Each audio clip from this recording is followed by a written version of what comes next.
tax cuts for the rich, budget cuts for us, and a quick lesson in what some would call political gaslighting.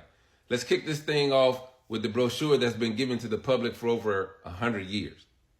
If we cut taxes for the rich, they'll invest more. The economy will grow, and eventually everyone will benefit. What do they call this?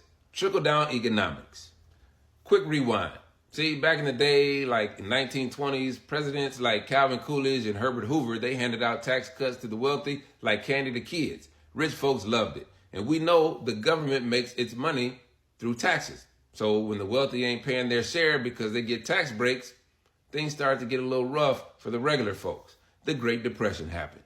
And suddenly, everyone realized, wait a minute, letting billionaires slide on their taxes and hoard cash is not the best idea. So in the 30s, FDR, he flipped the script by raising taxes on the rich, expanding social programs, and using government spending to fight the Depression. Now, it was not perfect, but it laid the groundwork for Social Security, public works, and gave a little juice to the middle class. And for a while, things were kind of functional. Fast forward to the 1980s, and Ronald Reagan slides in with his smile, that cowboy charm, and an economic plan that looks like the 1920s all over again. He slashes taxes, especially for those at the top, and he says it'll lead to job creation, higher revenues, and smaller deficits. Instead, the U.S. got bigger deficits. Wealth inequality was on steroids, and we got the phrase, government is the problem. To fix the growing debt caused by those very tax cuts, Reagan and later politicians start chopping government services, like public housing, education funding, food assistance. Starting to sound familiar? Then George W. Bush enters the chat. 2 massive tax cuts, again mostly benefiting the wealthy, plus 2 wars and a financial crisis. The deficit blows up. What solution do they have? Well, it definitely was not getting rid of the tax cuts for the wealthy. It was cutting programs like Medicare and public infrastructure. Then came Donald J. Trump with the Tax Cuts and Jobs Act, a $1.5 trillion tax cut that favored corporations and the ultra wealthy. The GOP, they said it'd pay for itself. It did not.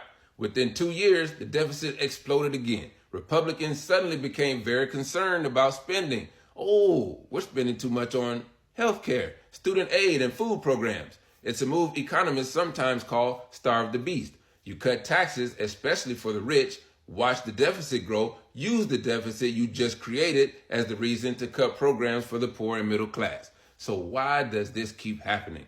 Because wealthy donors like tax cuts. Politicians like wealthy donors.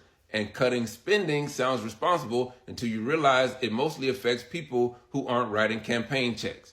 Now, the Democrats, they ain't off the hook for this either. A lot of centrist Democrats are funded by Wall Street, tech billionaires, and corporate PACs.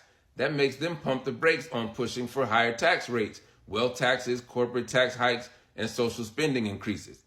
So even when Democrats say they want to raise taxes on the wealthy and invest in social programs, their actions don't always reflect it.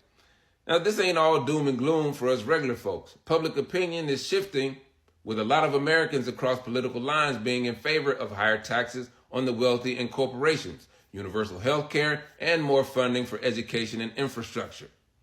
Now, there's a new breed of politicians, and they're not afraid to speak about this issue. Plus, a lot of the services politicians want to cut affect some of the very people they represent. References in the caption. Never stop learning.